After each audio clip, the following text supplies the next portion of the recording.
Welcome to Disturbing the Peace. I'm your host, John Amanchukwu, coming to you live from YREVWUTRUTH Studios. America can't afford to be weak abroad or asleep at the wheel here at home. Today, Lieutenant Colonel Alan West joins me to break down the growing threats from China, Russia, Iran, and what an American first foreign policy should actually look like. Then, pollster Mark Mitchell joins me with a warning for Republicans. The 2026 midterms could be slipping away. We'll unpack what the polls are really saying and whether the GOP is losing the coalition that put President Trump back in the White House. All here today on Disturbing the Peace.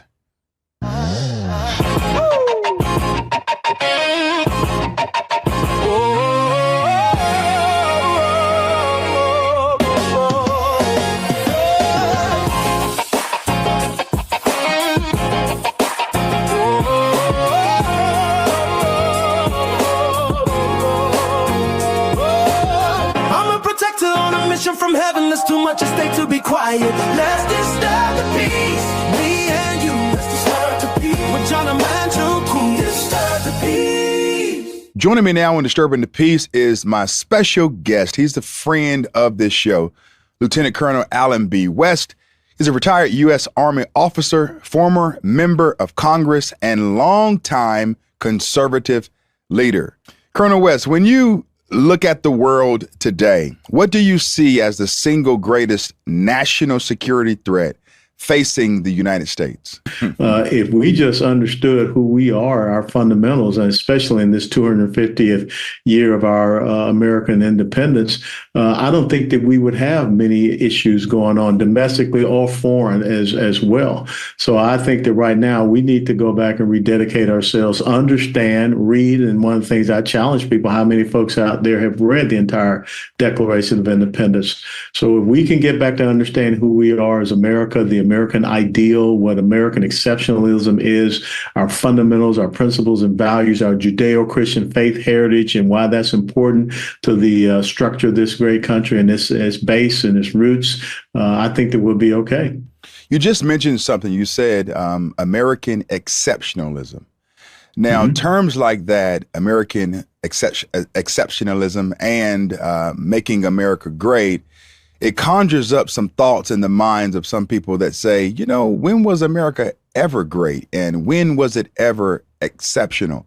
How do you combat that narrative that is in the culture today? I would say to that person that is saying that, go back and read Alexis de Tocqueville's book, early 1850s, or 1800s rather, Democracy in America, where he said America is great because America is good. When America ceases being good, America will no longer be great. And I think that's what we have seen.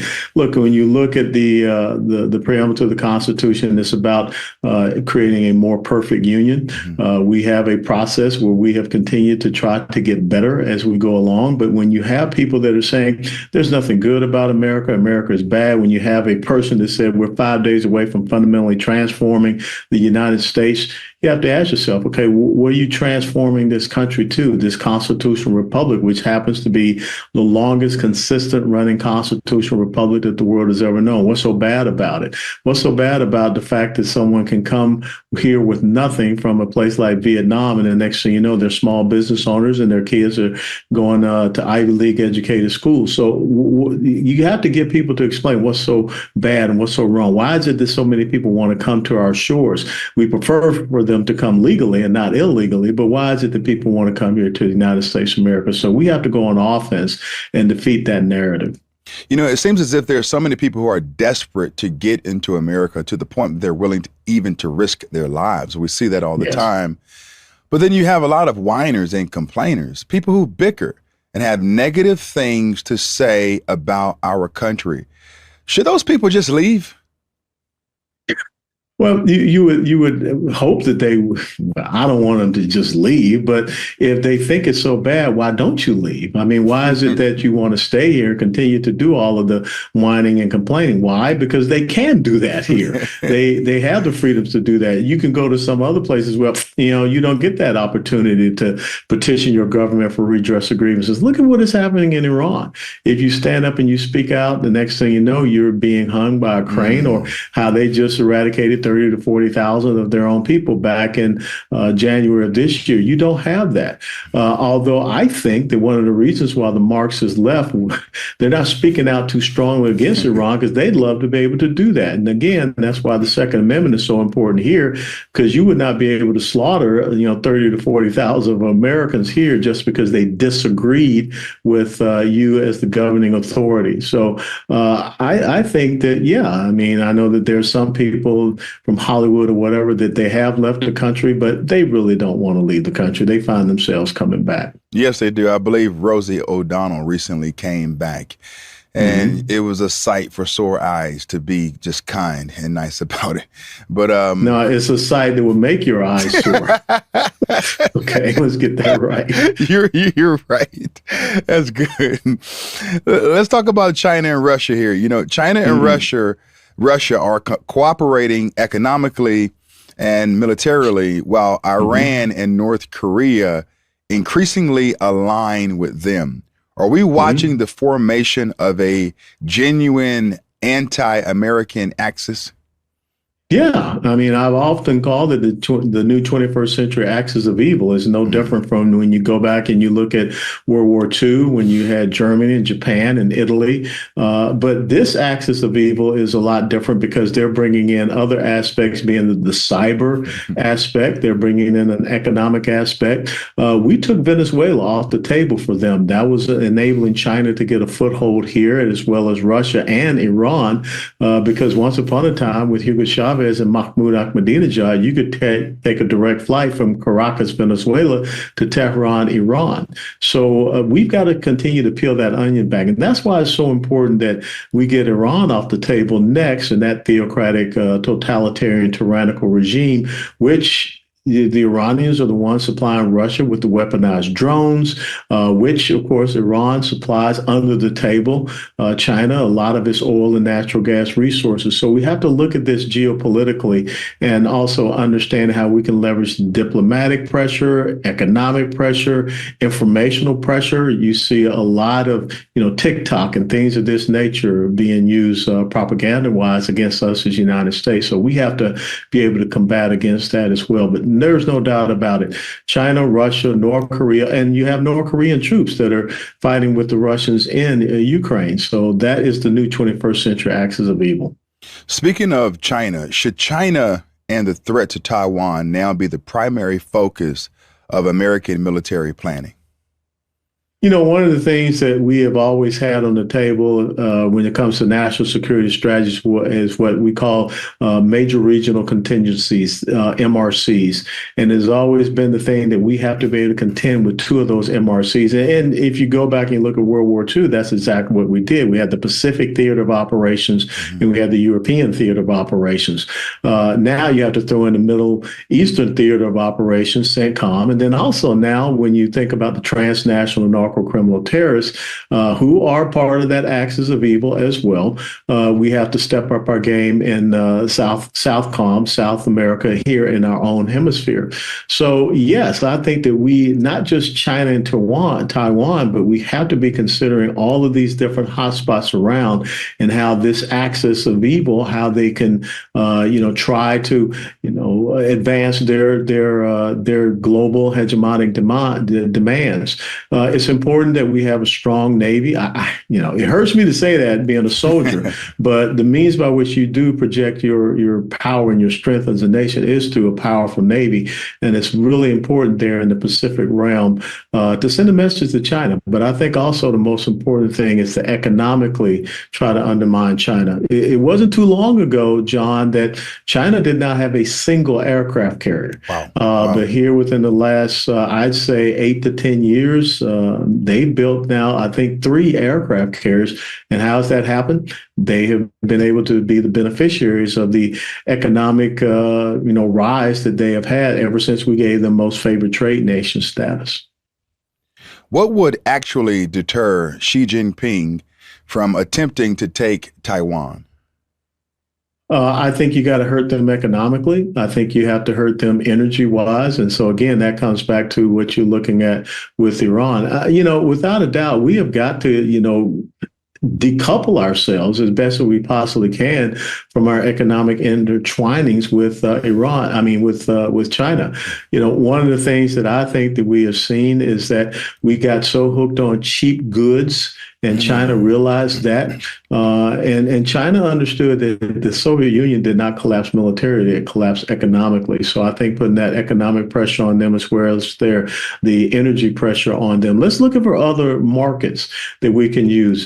Vietnam may be another open market where we could find more economic and trade relations. And when you think about what happened in COVID, the fact that we have so much of our medical supply system that is tied to China, that's really disconcerting. Yes, it is. How concerned are you about America's ability to replenish missiles, ammunition, and other weapons after years of supporting conflicts overseas? I'm really concerned about that. And I think that a lot of people inside the Beltway there in Pentagon are concerned about that as well. And that goes back to when you sit down and you look at, I hate to say the defense industrial base. When you're planning these operations, you got to make sure that you're coordinating with your logistical sustainment and support base, that they can continue to provide you the missiles and the systems that you need. When you think about 9/11, and how, I hate to say it, but ingenious these terrorists were. How many millions of dollars did we pay for a Tomahawk cruise missile? What did they do? They hijacked planes and they flew them into buildings. Wow. So, and now we see this new drone technology and we're catching up with that as well. So I think that we have to look at those systems that we can get off the shelf, that can help us on the ground. But without a doubt, the bullets and the artillery shells and the rockets and missiles that are necessary to defend this country, we got to make sure we have an industrial base that can keep up. Which specific weapon system or munition worries you most in terms of the stockpile being depleted?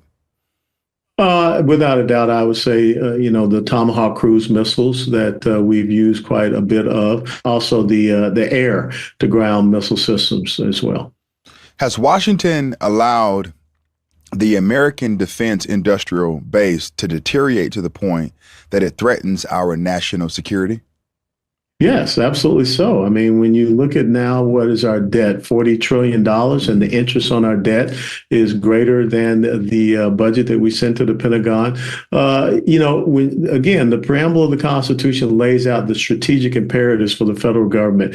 It says to provide for the common defense and promote the general welfare. I think people have gotten those two verbs inverted, and we're providing more welfare. But that's the nature of the left. I mean, you hear them talk about more free stuff and things of this nature. So, what do we really expect the federal government to do for us? And without a doubt, it's safety and security. If you go to Article 1, Section 8 of the Constitution, 18 things, 18 enumerated powers to the federal government. We got to get that sense of constitutional governance back under control. And I'm not saying that we just write a blank check to the defense industrial base, but we have to give them the requirements that are needed to make sure that we are protected. And we need to start shrinking the growth and the bureaucracy in the military, as well as other government agencies in Washington. Look, you go to Washington, D.C., you see a whole bunch of construction cranes up there. And that's really not the purpose of what Washington, D.C. was supposed to be about. We're talking to Lieutenant Colonel Alan West about foreign policy. We'll be right back after this brief break. Private student loan debt in the U.S. totals about $300 billion. About $45 billion of that is labeled as distressed, while refinances distressed or defaulted private student loans that others won't touch. They provide you with a custom loan payment based on your ability to pay. While Refi is not a debt settlement company, and they work with each borrower individually, tailoring each loan to each borrower's specific situation. You will not be calling a faceless call center. YRefi can reduce your monthly payment and guarantees interest rates under 6%, ensuring affordability and financial relief. YRefi does not care what your credit score is. When the payment on your distressed or defaulted private student loan is so big that you can't ever get ahead in your finances, YRefi is surely your best option. You can finally take control of your student loan situation with a plan that works for your monthly budget. Just call 888-YRefi-85 or log on to YRefi.com. That's YREFY.com.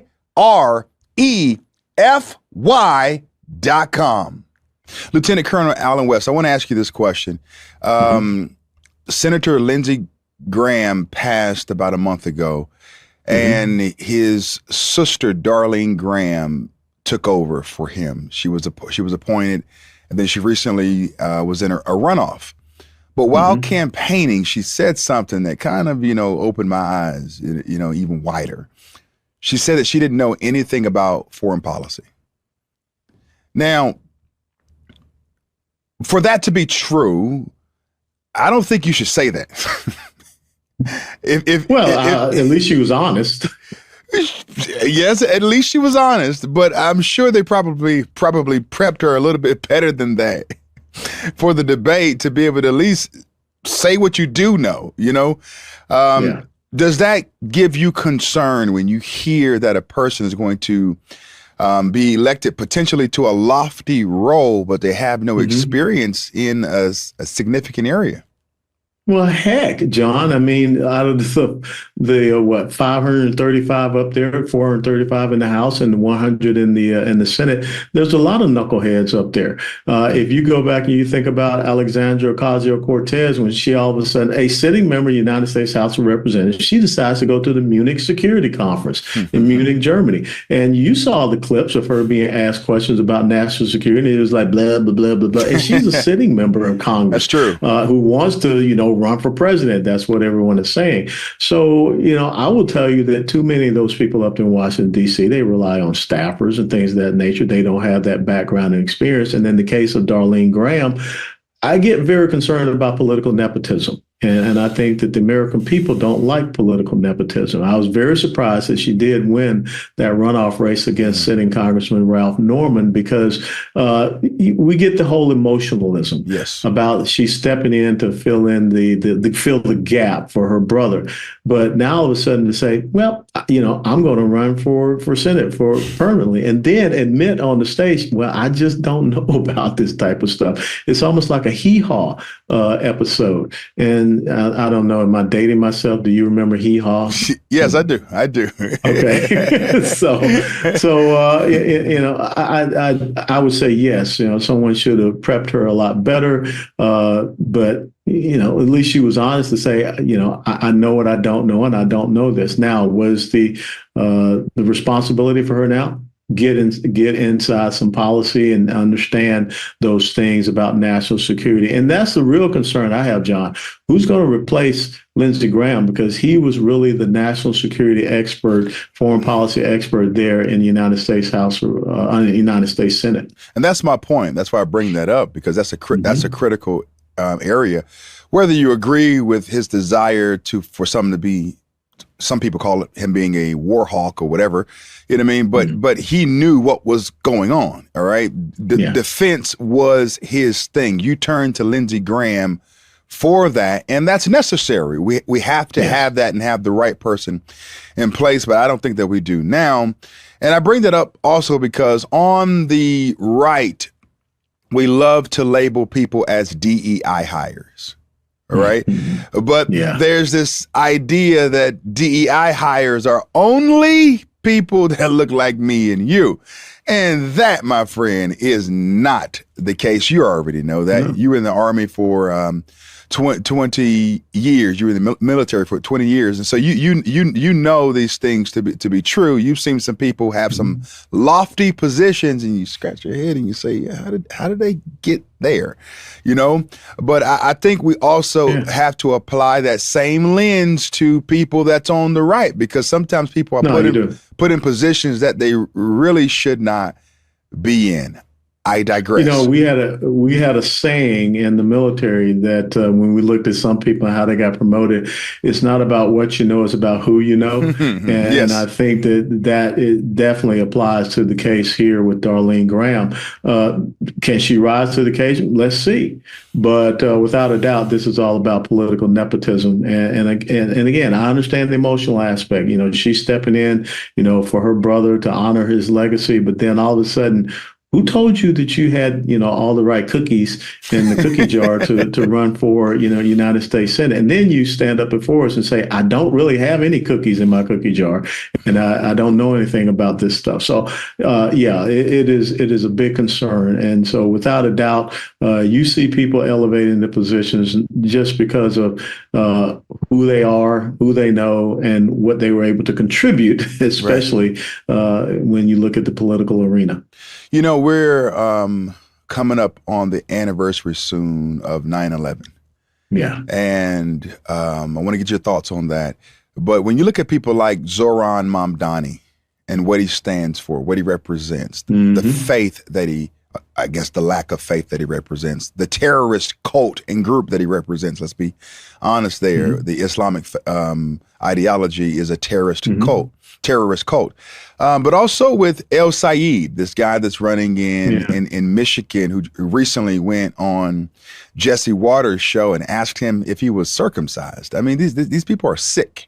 You know, he compared that to sexual reassignment, child gender mutilation. Yeah, I mean, cutting off skin, and I want to be clean here. Cutting off the foreskin of a child is not the same thing as cutting off muscle or meat. Okay, I mean, it's just it's not the same thing. I don't want to be derogatory, but it's insane that these are the people who are now commandeering positions in our country and running for lofty positions. Do you think that it's a slap in the face to the American people to see your Zoran Mamdanis and your El Sayeds having the opportunity to even run and gain support? Well, that goes back to the question that you asked me at the beginning of this episode. What do I see as the greatest national security threat? And you just articulated, it's us. Again, because they don't get to these positions unless someone is providing them electoral support, or they don't get to these positions because of the apathy of so many people who decided, nah, I'm not going to go out and vote. It's not worth it. If you go back and you look at the numbers, I mean, Zoran Mamdani is the beneficiary, first and foremost, of ranked choice voting in the Democrat primary there, which means that he was not a top vote getter, but he was the best of the average of vote getters. And then how many people? I think the turnout there in New York City, it was definitely less than 20%. And so now they get what, unfortunately, some of our founding fathers said, sometimes you get the government you want, other times you get the government you deserve. Wow. And that's what we're looking at in these cases. It's easy to run in some of these primaries, but, you know, with Al Sayed, I don't know how well he'll do in a general election. We already see him way behind, and he's trying to, quote unquote, moderate himself, but you know, no one should believe him in doing so. And now you look at Zoran Mamdani, you even have the bodega grocery store owners now that are bringing a lawsuit against him because when you talk about government-run grocery stores, guess who that's going to affect? Them, because the government doesn't have to worry about a profit margin. They just raise taxes. So I think that there's a maturation process, but people have to start, again, getting back and understanding our foundations. And it's interesting you bring up 9/11 because I was stationed in North Carolina when 9/11 occurred. I was down at Camp Lejeune. I was on an exchange assignment to the Marines. I'll never forget that day because I got down to our operations center. I was on the staff of the 2nd Marine Expeditionary Force. just in time to see the second aircraft hit the World Trade Tower. I had friends of mine that were there in the Pentagon because they hit the Army G1, which is the personnel staff wing. So this was very near and dear to my heart. And I remember that night where I looked up in the skies, you didn't see any blinking lights because all the planes had been grounded. Wow. And we all came together, as a country to understand that we had been attacked. And now look at where we are, 25 years later, and look who is the mayor of New York City. Right. And praise be to God, we have people that are saying, don't show up. Because here's a person in Zohran Mamdani who hosted an Islamist supporter, a terror supporter, Mahmoud Khalil in Gracie Mansion for a quote unquote iftar dinner. So I think more people are paying attention to this thing, and they are questioning the ideology of Islam, and is it compatible with our fundamentals and principles of the Constitution and this constitutional republic. We here in Texas, as you well know, we have a lot of fights that are going on. We just won to fight about the foot washing stations, but we're seeing a huge increase of Islamic centers and mosques and things of this nature. So I think we have to be very circumspect. Not saying that we hate Muslims, but we definitely do not want to embrace an ideology that does not embrace us. Because think about the 2 million plus Black Christians that have been massacred in Sudan, the Christians that are being massacred, in Syria, or you go, all across the Middle East. We got to do something better. And when tolerance becomes a one-way street, it leads to cultural suicide. That's my concern. Yes, it does. When you look at Islam as a whole, do you think that the Islamic terrorist cult that has commandeered many cities and states in America, and it takes a lot to do that in Texas now. I mean, that's big stuff. I mean, they're coming for Texas, and they're coming for the biggest and the strongest and the baddest. Yeah. I'll just say that. Yeah. How should we respond to this invasion? Average everyday Americans, and what should the church be saying about this topic and issue?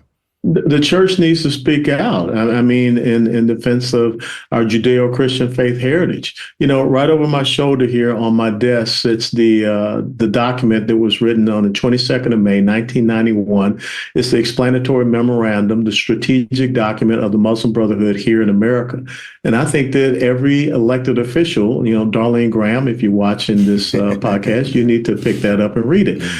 Because the Muslim Brotherhood laid out in 1991 exactly what they wanted to do. Civilizational jihad, that's what they called it. And they laid out all the organizations, they laid out the entire process, they laid out how they were going to go after different aspects of our culture and society. And what have we done? We've allowed these organizations to thrive. We haven't shut any of these organizations down. And that's very disconcerting when you look at the Islamic Society of North America, one of the first organizations that the Muslim Brotherhood document outlines. Abdul Al-Sayed is going to go speak at their 63rd convention next week in Detroit, Michigan.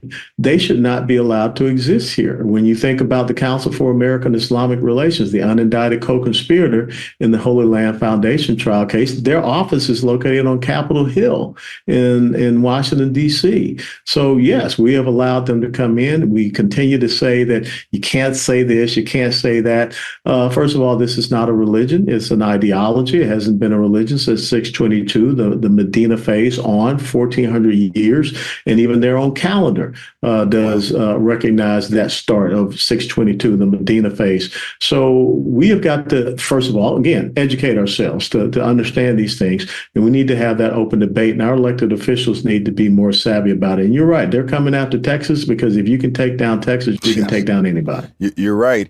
What is the allure of Islam for young men in America? It's one of the fastest growing cults. I hate to call it a faith or religion, but I'll keep calling it a cult. Well, you're not doing right. It's an ideology. It's just It's a theocratic, totalitarian political ideology. That's the best way to describe it. And that puts the defense on them to try to say that it's counter to that. Because if it is a religion, then why does it not accept other religions? If it is a religion, why does it say if you leave their religion and you go to another religion, you should be killed? So it's not a religion. It seeks to dominate your entire life. What I see with a lot of young men, and especially young Black men, is they're looking for structure. Okay. The government has destroyed the Black family, that traditional nuclear Black family. It has emasculated Black men by giving checks to women who have children out of wedlock and tell them that, as long as they continue to have the kids, they'll continue to get a check from the government. So they've made young Black men irresponsible. So now young Black men are looking for some discipline and what have you. And the church, again, needs to step up, and they need to be the way, the truth, and the light for these young men. Last question. As we approach the midterm elections, you're in a state where you have a guy by the name of James Tallarico who's running for a lofty position. Jasmine Crockett recently came out and said that Black people aren't happy and excited about supporting Tallarico, which I think that she's trying to intentionally sabotage him. And so I'm not against her doing it. So keep it up, Jasmine. But what do you see taking place in your state with that race and other key races? Well, I will tell you, first and foremost, James Tallarico understands that he's not going to try to allow Jasmine Crockett to define him. So he's been going into Black communities. He's been here in Dallas County in the Black community. He recently had a pastor down in Houston, Texas, that endorsed him. You saw that from the pulpit. Yes. I mean, that pastor's going to bust hell wide open, first and foremost. I hope he understands that. But, you got to see more action and activity from Attorney General Paxton. He's got to get out there. He's got to go on the offense. He's got to define James Tallarico as he was a state representative, his policies, the things he's voted for, to show they're inconsistent with Texas, and show that he's, as a U.S. Senator, he would be inconsistent with our Constitution, our constitutional republic. So I think that's the most important thing that has to happen. Lieutenant Colonel Allen West, thank you so much. You're always winsome and direct, and you are a straight shooter indeed, my friend. Don't stop doing what you're doing. Thank you so much for joining Disturbing the Peace. God bless you. Thank you, John. God bless you. You got it. Take care. Mark Mitchell is a veteran political pollster and founder of The Honest Poll. Previously a prominent pollster with Rasmussen Reports, Mitchell has become an outspoken critic of establishment polling practices and argues that political polling should measure voter sentiment rather than reinforce narratives favored by political parties, donors, or the media. Mark Mitchell, welcome to Disturbing the Peace. Yeah, really great to be here. And that's a pretty spot on intro. That's exactly what I'm trying to do. Hey, so tell me about your start with Rasmussen and working there and all of your work. How did you get into all of this stuff? I've always been interested in politics, but I came up through the Navy and the corporate world. I had a big team in Walmart e-commerce previously until the vaccine mandate hit. And Rasmussen Reports is a local company, and I happen to know some people that work there. And back in 2021, they were really hurting for people. And I basically, checked the box for the major qualification, which is integrity. And so they passed it over to me, and I did a good job, in my opinion, improving the accuracy and bringing more business into the company that it's had in over a decade. And I learned a lot about the polling industry, and I think it did a pretty good job in 2024.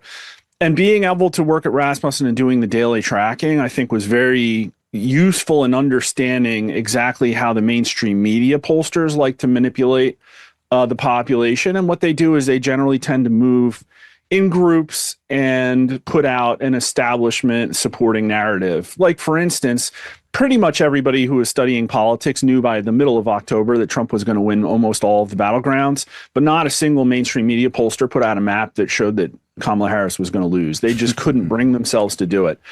And why? Why? Because she was she was a Black woman? What's the reason? Because she's liberal? Why couldn't they say that? Why couldn't they say it?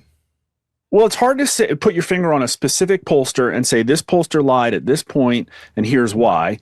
But in general, we're talking about names like the ABC Washington Post. We're talking about Reuters Ipsos. We're talking about, Morning Consult and some of these other like media pollsters, New York Times. And these are left-leaning organizations. They have innate biases. There are incredibly liberal managing editors that report on how the polls, even if the poll is accurate, like for instance in the New York Times, you'll see skewed reporting about it. And these companies all have access to Democrat administrations, and they all have advertisers.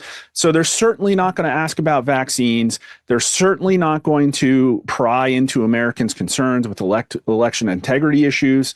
And so they basically form ranks around establishment candidates winning. Now, in 2016, they were basically nobody showed, except for Rasmussen and a couple other independent pollsters, that Trump even had a chance. Mm-hmm. And that's because he was a atypical Republican anti-establishment candidate. And so they still kind of do those things. And then on the right, there's sort of a different bag of tricks, as we're starting to learn now. But it's very different. It is not this sort of unified, like liberal cathedral front in order to maintain a Democrat establishment status quo. If the midterm elections were held today, how bad would the results be for Republicans? So there is a lot of, fudging the numbers and manipulation in the polling industry, but I think generally it's been getting better from a national popular vote perspective. And that's what we're looking at, the House National Popular Vote, the generic ballot. And the Real Clear Politics aggregate just had the generic ballot at 7%. So elections held today, the Democrats are going to pick up a decent amount. Now, you could compare this maybe to the election of 2006, where Democrats gained 30 seats. It's not going to look like that because most of the districts are more gerrymandered than they were back then. And we're also going to see a lot of asymmetry between the amount of money that the parties have to spend and how it's allocated asymmetrically to things like electioneering. Maybe the advertising on one side is going to be more effective than the other. So there are a lot of confounders. But if the polling is accurate, Democrats are going to win the House right now. And most pollsters, I haven't polled any of the Senate races recently, but most pollsters show that states that Republicans should be winning are toss-ups right now. And that's because at a national level, the electorate has moved about 10 points to the left of where it was in 2024. 10 points to the left. Yeah, there was about a 2.5 point national popular vote in 2024 lead for Republicans. Wow. Now we have a 7% generic ballot. And that's, again, not taking into account voter enthusiasm, the turnout dynamics. These things have not been favoring Republicans. Republicans have been having low turnout primaries. That's not a good sign. And so one of the things that we saw, there's a political realignment going on. One of the things that we saw in 2024 that was atypical is that Republicans got to their 77 million national vote for Donald Trump on a very disparate coalition for Republicans. They got a lot of crossover Democrats. They got union voters. They got a lot more minorities. They got a ton of independents, a ton of first-time voters, all of these people who are not the traditional Republican electorate. In fact, the traditional Republican electorate was only about 65% of Trump's vote. What are we seeing now? Those people are still coming out in midterms. They're still coming out in special elections, but these other people are really nowhere to be found. And so that is like one of the hypotheses that if there is a polling miss in November, that it would probably favor Democrats. There's not really a good case to be made that the polling miss would favor Republicans, other than maybe they're super great with the electioneering and the money and all of these other things, or maybe that something major happens between now and November that's good for the Trump administration. All that aside, the races tend to tighten. So what we might see going into Election Day is maybe it gets down to a Democrat +5. And then all of a sudden, with the Republicans win in redistricting, they might pick up more seats potentially. So there's a case to be made that Republicans could somehow squeak out a majority in the House still. And I think to me, the Senate matters less because I don't even think it's fair to say that the Republicans have the Senate now anyway. Right. Anyways, right? Like this is really about the 120th Congress, who's the majority leader, and what do they do with the power of the committee and subpoenas and all of those things. That's what really the fight is about. All right. I'm going to ask the honest pollster this question. Do Republicans deserve to keep the House? Well, you're asking my opinion, but I would refer to polling. And the polling says that, I mean, even back in the beginning of the Trump administration in May 2025, we asked a question: are Republicans delivering on the mandate that the voters had given them? And a really high percentage of Republicans said no. And just in the last spring, we asked, has Trump kept his promises more or less than recent presidents? 50% said no, only 33% said yes, only about 60% of Republicans said yes. So now Trump still has a favorable rating with Republican voters. It's, depending on the poll, around 70%, 75%. But he has lost a lot of the independent and crossover Democrat support he's had. Why? And so Why did he lose those people? I think he was given a mandate very specifically for economic populism and government reform. And people could say, well, maybe it was the golden age messaging, or maybe it was the word retribution. But when you look at the polling fundamentals about where the country was during the 2024 election, only 30% trust the federal government. Less than 40% say they were better off than they were 4 years ago. Only 35% of Americans say today's children will be better off than their parents. These numbers were all at like record lows. So this isn't 2016 where people were like, hey, we just need an outsider to sort of like break up the log jam. We're just throwing a wrench in the machine to see what works. This is like, no, we need a champion desperately to fix the state of America. Mm-hmm. And so now we get into conjecture. I think Americans very much wanted a wartime president to come in and reform the federal government, because we have polls that are just like crazy, where like the Napoleon quote that Trump said, like, he who saves his country violates no laws. Like 60% of under 40 voters agreed with that. And overwhelmingly, the younger voter, the new voter to the Trump coalition, those people supported DOJ audits. 72% of people were angry at the level of waste, fraud, and abuse. And close to 80% of Americans said that when we're electing somebody in this election, we want massive change in Washington, D.C. and not business as usual. And so the worst thing that Trump could have done is get in and forget why he got there, or provide people something that is perceived to be business as usual. And if you look at the Republican 119th Congress, I think it's fair to say we've gotten something like even less than business as usual. We got the one big beautiful bill. There hasn't been a lot of other stuff out of the Republican Congress. And I don't even know if it's fair to say that the one big beautiful bill was a win. It certainly didn't affect Trump's approval rating. And, so there it is. It's like, okay, Trump hasn't really messaged like the guy that won in 2024. That's problem one. And problem two is that whether they had the power or not, it was perceived that Republicans had a historic mandate for something that they have not, in my opinion, delivered on. And so that's why they're losing right now. That's why there's been a huge shift. And again, there's been so many changes to the way politics work in America over the last 10 years that it's so hard to look ahead and say, well, this is what's going to happen in November. But I think it's fair to say that they're going to gain the House. And then where we're at is that we've had this 10-year dalliance with a nationalistic economic populist movement within the Republican Party.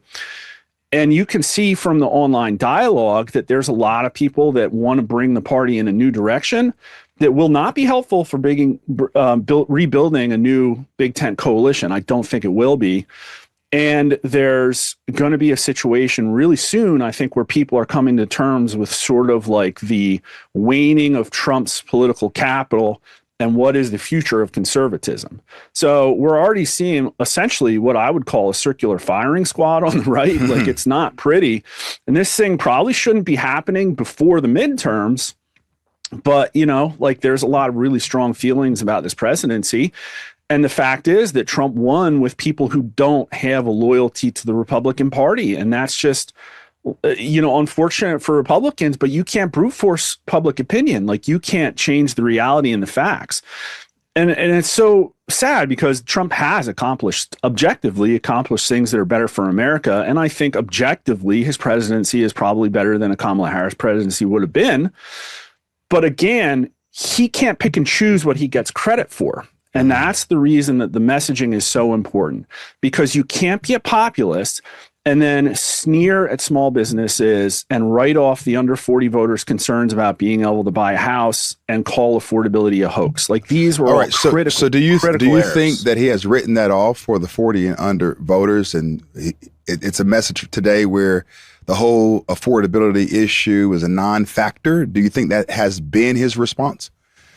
I think he has provided enough fuel for that fire. Absolutely. Something you might not be aware of, but like again, all pollsters are biased, and if they tell you they're not, they're lying to you. So you're biased? 100%. And at least you're honest. You told me in the beginning, right, you are where you are because of your integrity.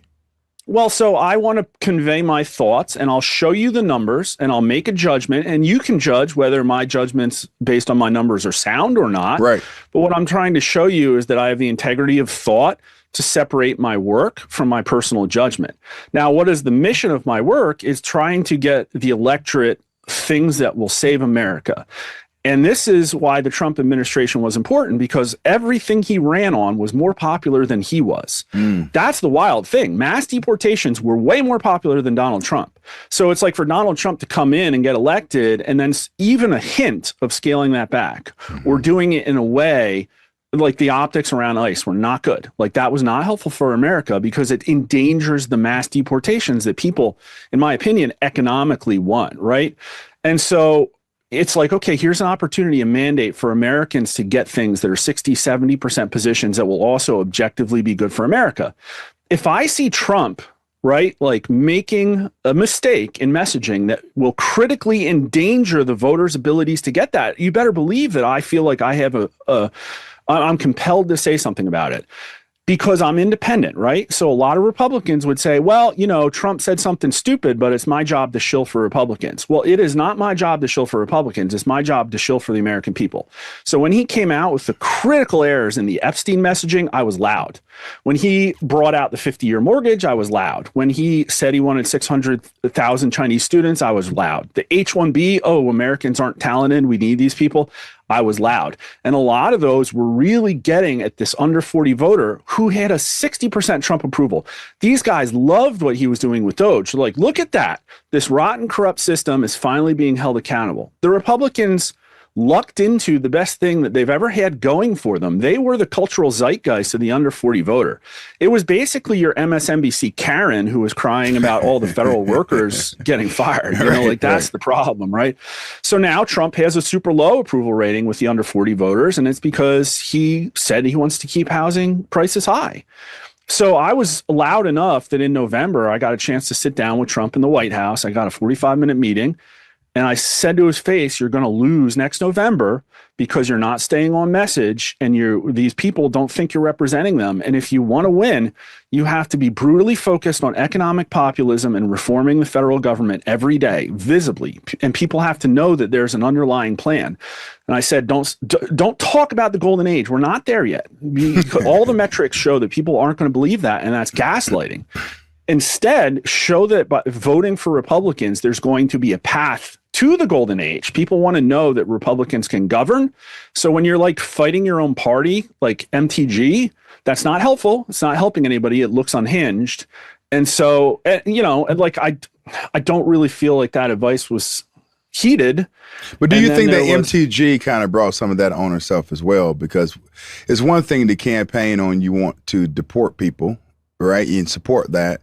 But then when it's time to really get down to it, you start talking about your own business interests. I think if Trump's messaging was on point, he could have just ignored her and it would have been more useful. It's like, oh, look at the noisy Republican who's not being helpful, but Trump's doing what I want.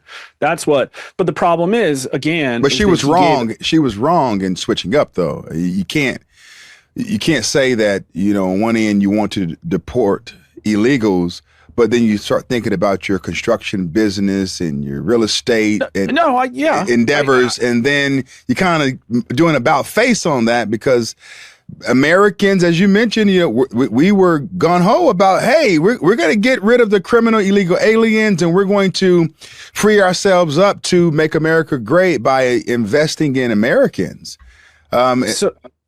Go ahead. I don't think it's his job necessarily to police exactly every word that's coming out of every member of his party.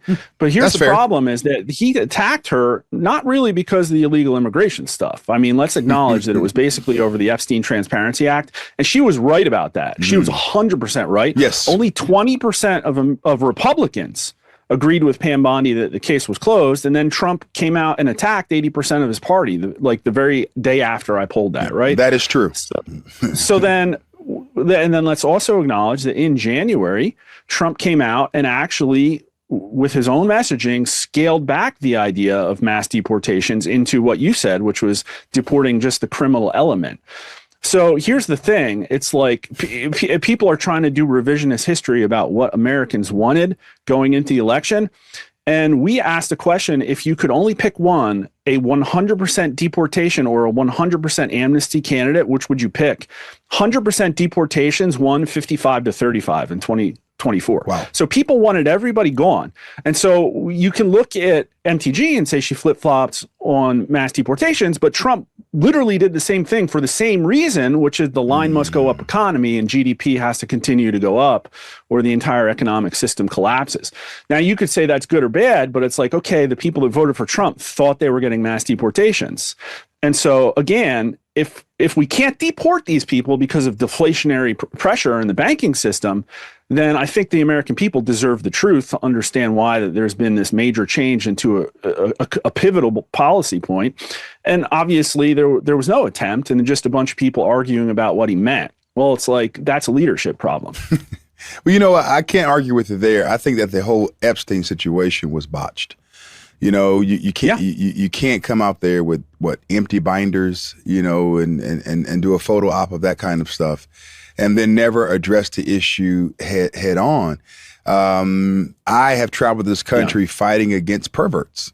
You know, my claim to fame is that I've traveled to 23 states fighting against gender theory, queer theory, and critical race theory. I've been handcuffed, arrested in my hometown. I was trespassed from our school board meeting. I can't come back.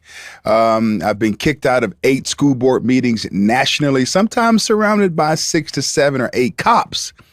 And so, yes, I'm serious about protecting children. I'm a father of 3 myself, but I've given my time and my efforts and my talent towards defending American children in the education school system. But yeah, the whole Epstein thing, a travesty. You're right. But how do we now rectify the problem? Because I asked you earlier, do we deserve to keep the House? And thank you for being honest and stating what's obvious. And that is the fact that, yes, we want to win it. We want to keep it. However, what have we done to keep it? That is where the rubber meets the road. What do you think, Mark? That's a tough one to answer. And I guess what I would say is that I think the problem the right has now is that it doesn't feel like there's a moral core. You know what I mean? There used to be Christian conservatism. There used to be a lot more talk about the principles of free markets or of like cutting government spending.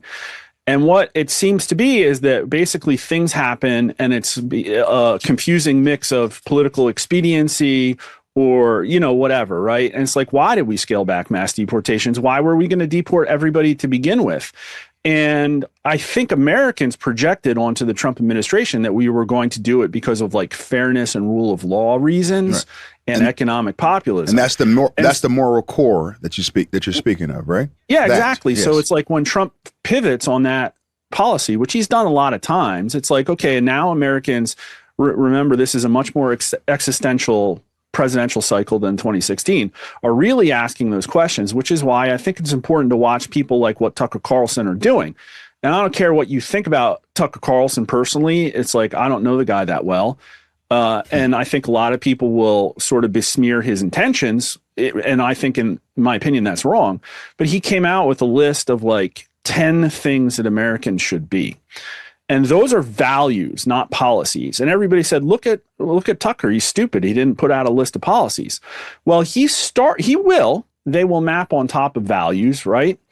But it's like Americans want fairness. And so when you talk about Epstein, I agree that there's an aspect of people who think about 65, 70% of them, based on the polling, that think there are wealthy and powerful predators that need to go to jail.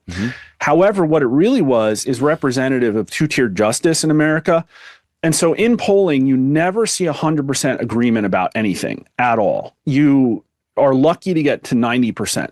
So 90% of Americans think it's important that there's not cheating in elections. So it's bipartisan that people want fairness. Right. The highest number I've ever seen is that, do you think it's important that there not be two-tiered justice in America? It was 95%. So when the Epstein thing was, again, it would not rank very high on people's list of issues if it was just, let's see these files. But what it was very symbolic of the ability of elites to get away with essentially murder in America. And for Trump, who people thought was their avatar for retribution against a broken system, to now defend a system of elites, he basically handed them this Epstein class talking point. So now I think we need to just stand back and let the electoral process play out. And what you're seeing, I think, is a lot of desperation on the right, where they're attacking each other in order to try and gaslight themselves into some form of like cohesion.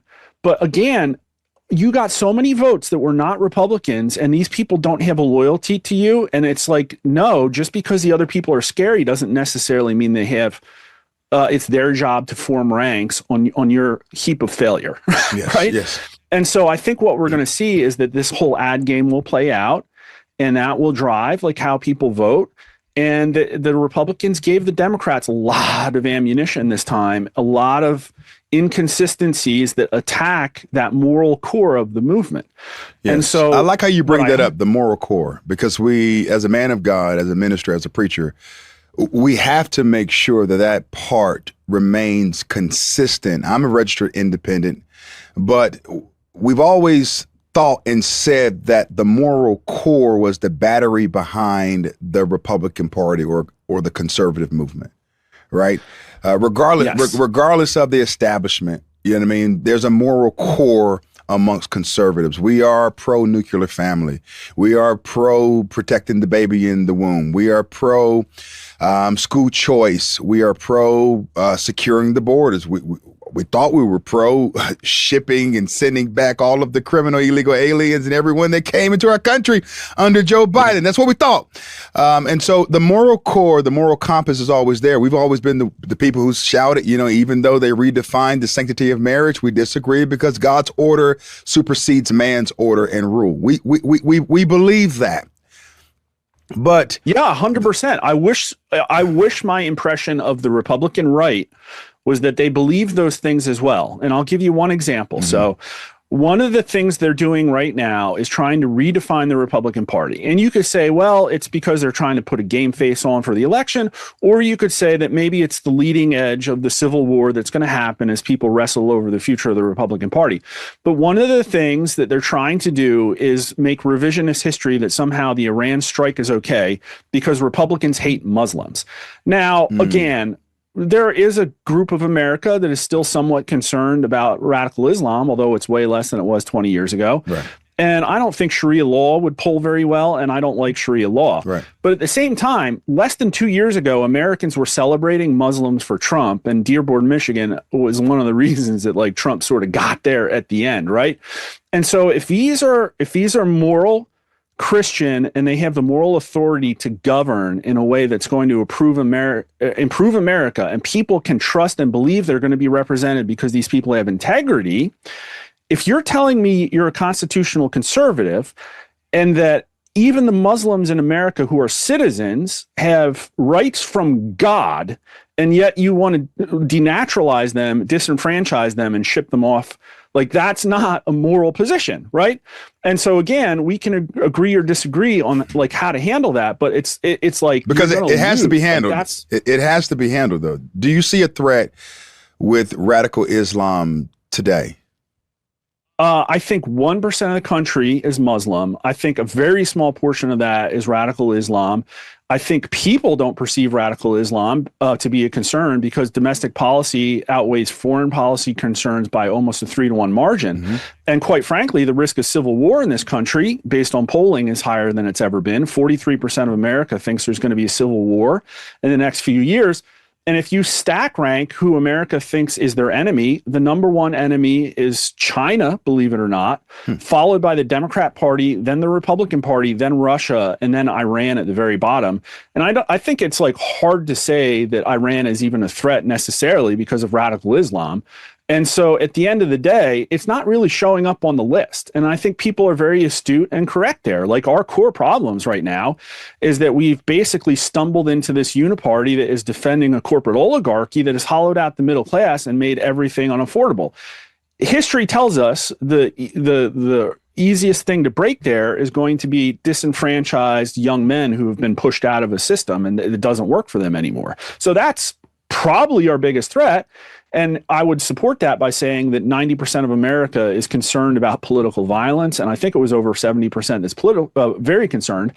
That's one of the highest numbers we've ever measured. So if you look at the concerns, it's like, we can't afford to live, and we're all going to start shooting each other. So again, for Republicans to very expediently 2 months before election say all of a sudden, well, you got to vote for us because we all hate Muslims. And people are like, what are you doing, man? Like, what are you even doing? And I think that's going to drive people away, the extent to which people are listening to those online discussions.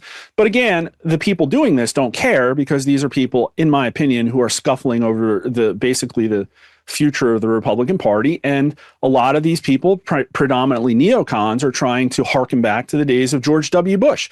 Good luck. You'll get 60 million votes. Like, have fun with that general election. It's not going to work out for you. So what do you think this whole message around radical Islam, I ascertained from your feedback that to you it's just a ploy. Yes. Right? I think it's a ploy that is being used by the establishment in the Republican Party to do what, essentially?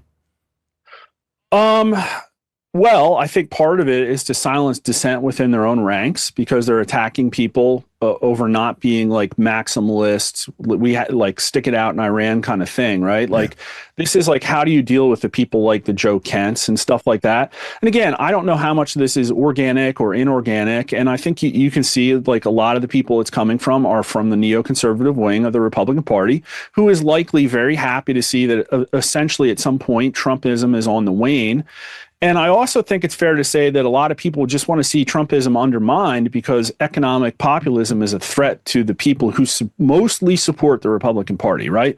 Now, those big billionaires from the corporate America also support Democrat establishment 100%.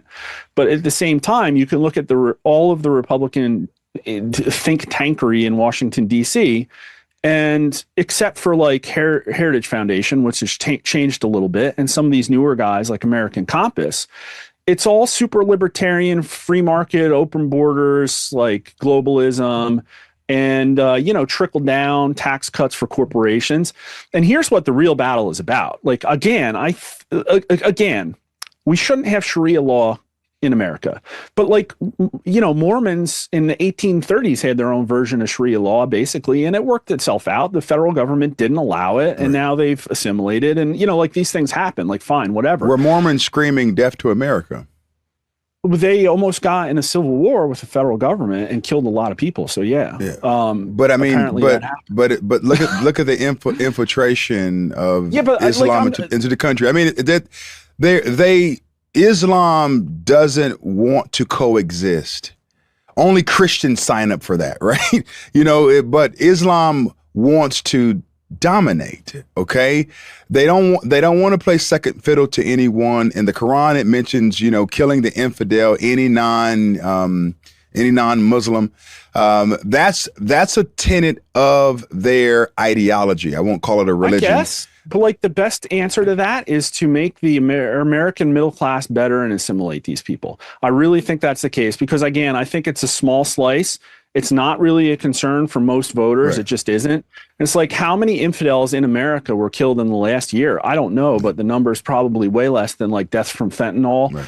That kind of thing, right? So do you think we can make these people assimilate? I mean, keep in mind, Allah offers 70 virgins. Come on, Mark. I mean, he's offering 70 virgins, opaque women where if they drink water, you can see the water going through their mouth, bowls of wine, wonderful couches and plush, you know what I mean? Futons and ottomans. Yeah, again, I'm not saying that it's not problematic. I'm just saying our major concern is economics. Okay, 100%. Yes. I agree with you there.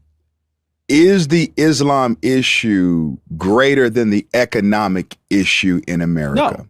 No. And 100%. I agree with you 100% because people are trying to live today. So they're trying to purchase homes today. Yeah. You know what I mean? The first time home buyer is saying, Mom, I've got to live at home until I'm 35 or 40 until I can get a down payment. So I get it. Trust me, I do. But even though the affordability issue and the economic issue may be the greatest concern, we shouldn't dismiss the infiltration of Islam into America. So the problem we have, in my opinion, from a religion perspective, is that first off, America by ID is still very Christian. And I even asked a question 2 or 3 years ago, do you believe that Jesus Christ is the Son of God who came to earth to save our sins? Yeah. And got a 72% number. So wow. I mean, it's still really strong. And, people are concerned about the direction of the culture again, but it's kind of a moot point if all of this collapses because nobody can build. I mean, we're getting to the point where 50-year-olds can't buy houses to build families. It's just the whole thing's going to fall apart. But again, Trump was supposed to focus on fixing that, or at least set us in the right direction by this push for economic populism. And it's okay, Republicans in Congress define that term for me, economic populism, for the audience. I mean, I don't know how to explicitly describe it in words, but the idea is to focus on rebuilding the middle class, making the economy work for all Americans, not doing the will of corporations, governing for the people, essentially, right? Oh yeah. For the people. And so we can argue about whether the Republicans played ball or not. I would say no, they didn't. And then it's okay, but when Trump spends over a third of his political capital on this problem in Iran, okay? And when the optics to many people who supported Trump, I'm not saying to all, but to many people who supported Trump are that this was done for reasons because of our relationship with Israel, because of Iran, who people did not really perceive to be a problem. Now, they would tell you American people don't want Iran to have a nuke, 85% of them. But it's not their biggest concern by far. They don't care. Their biggest concern, like you said, is that they can't afford to live in America. Not the biggest concern, but it is a concern. Hey, my friends, I appreciate you so much for tuning in today for the conversation that I had with Lieutenant Colonel Allen West and with Mark Mitchell. Do me a big favor, like, share, and subscribe to my YouTube channel. Set your notifications so you know when I'm going live. Go over to the audio platforms and give me a 5-star review. Go to Apple Podcasts and to Spotify and let me know below in the comments section after you heard this conversation. Let me know if I'm right or if I'm wrong, if I'm weak or am I strong. God bless you and God bless America. Take care.